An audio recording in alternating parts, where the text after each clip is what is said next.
মানুষ চাইলে কি না পারে, যে কোনো প্রতিবন্ধকতা জয় করে সামনে এগিয়ে যাওয়ার অন্যতম পাথেয় হলো মানসিক শক্তি আর মনোবল।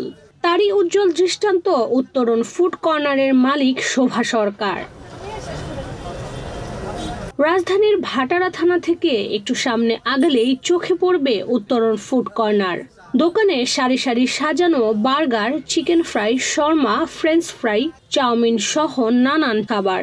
ক্রেতারাও এসব খাবার খাচ্ছেন তৃপ্তি সহকারে।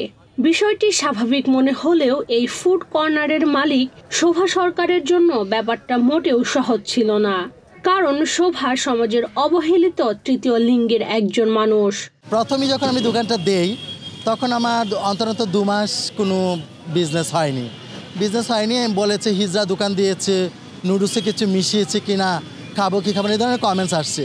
এই যে পাশে সৌদিয়ান অ্যাম্বাসির এক সিকিউরিটি এসে বলতেছে কি যে হিজড়া দোকানে কিছু মিশেছে কিনা নুডলসে। তখন আমার এই শিষ্য বলতেছে কি যে দেখো গুরু বলতেছে দোকানে, উনি বলতেছে নুডলসে কিছু মিশাইছো কিনা, খাবে কি খাবে না। আমি তো আচ্ছা তোমাদের কোনো ব্যাড কমেন্টস দরকার নাই, এখানে তো আমি একদিনের জন্য আসি নাই।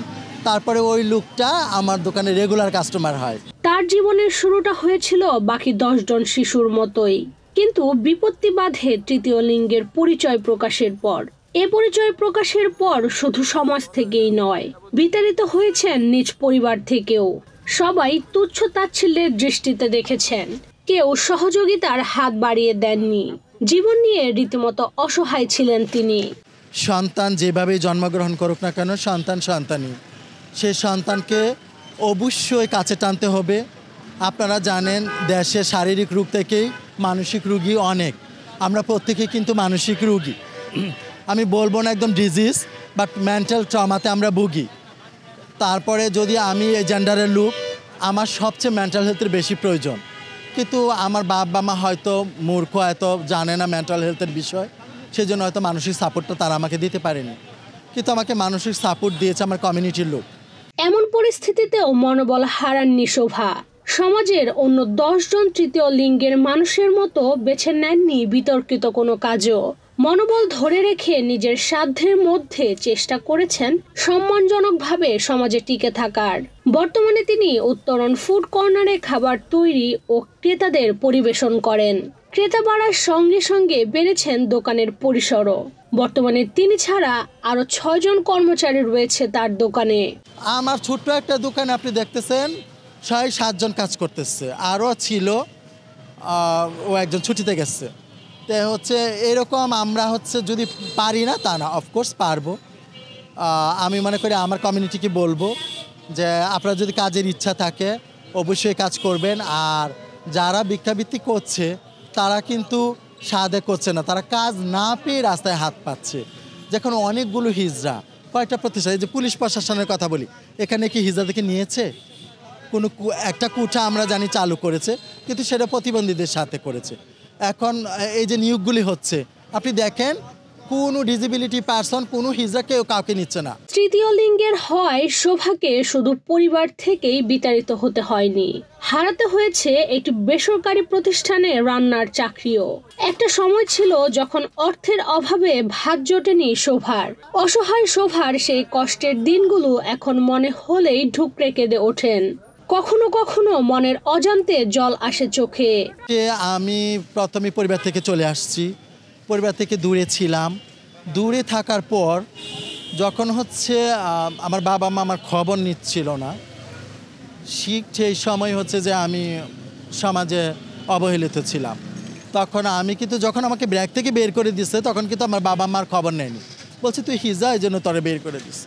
তখন আমি 2 মাস খাইতে পারিনি, আমি বাসা ভাড়া দিতে পারিনি, আমি অনেক কষ্টে কেটেছে আমার সেই দিনটা। তারপরে আমি আস্তে আস্তে দোকানটা দিয়েছি, দেওয়ার পর যখন আমি স্টাবলিশড হয়েছি তখন ফ্যামিলি আবার আমাকে কাছে টেনে নিয়েছে। এক সময়ের অসহায় শোভাই এখন পরিবারের কর্তা। বিতাড়িত করা পরিবারই তাকে কাছে টেনে নিয়েছেন। বাবা নাই, মারা গেছে 2019 সালে বাবা মারা গেছে। তারপর থেকে মায়ের দায়িত্ব আমার, আমি মাকে দেখাশোনা করি এবং মা ভাই বোন সবাইকেই আমি কম বেশি দেখি। এখন ফ্যামিলির উদ্বোধন কর্মকর্তা আমি, আমার কথাতেই সব চলে। তার হাতের মজাদার খাবার খেয়ে খুশি ক্রেতারাও। এমনকি তার দোকানে কর্মরত বাবুর্চিও শোভার প্রশংসায় পঞ্চমুখ। কম টাকার ভিতরে ভালো খাবার পাওয়া যায় বা আমরা আসি খাই, প্রায় সময় আসি, আমি সপ্তাহে 2-1 বার আসা হয় এখানে। হ্যাঁ, অনেক ভালো অনেক ভালো। মানে প্রথমত একটু সমস্যা হইতো, ওটা মিশার পর থেকে অনেক ভালো, মানে এমনি সাধারণ মানুষ থেকে অনেক ভালো আমি মনে করি আর কি। মান অনেক ভালো, কম দামের ভিতরে অনেক ভালো খাবার। শোভা সরকার শুধু একজন সফল উদ্যোক্তাই নয়, একজন অ্যাক্টিভিস্ট ও মানবাধিকার কর্মী। কাজ করেন তৃতীয় লিঙ্গের মানুষদের অধিকার নিয়ে। গভর্নমেন্টের যে টিসিবির পণ্য আছে, আমি এটা আমার কমিউনিটির জন্য উৎসর্গ করব। আমাদের একটা সরকারি খাস জমি আছে, সেটা হচ্ছে টঙ্গী হায়দ্রাবাদে আমরা পেয়েছি। সেখানে আমি টিসিবির পণ্য দিয়ে একটা বড় সুপার শপিং মল করব, যেখানে হচ্ছে গরিব মানুষেরা এসে নিবে। অনেকের অনুপ্রেরণার শোভা মনে করেন মানসিকতার পরিবর্তন এবং তৃতীয় লিঙ্গের মানুষের কর্মসংস্থান তৈরিই পারে সমাজের পিছিয়ে পড়া এই মানুষদের সামনে এগিয়ে নিতে।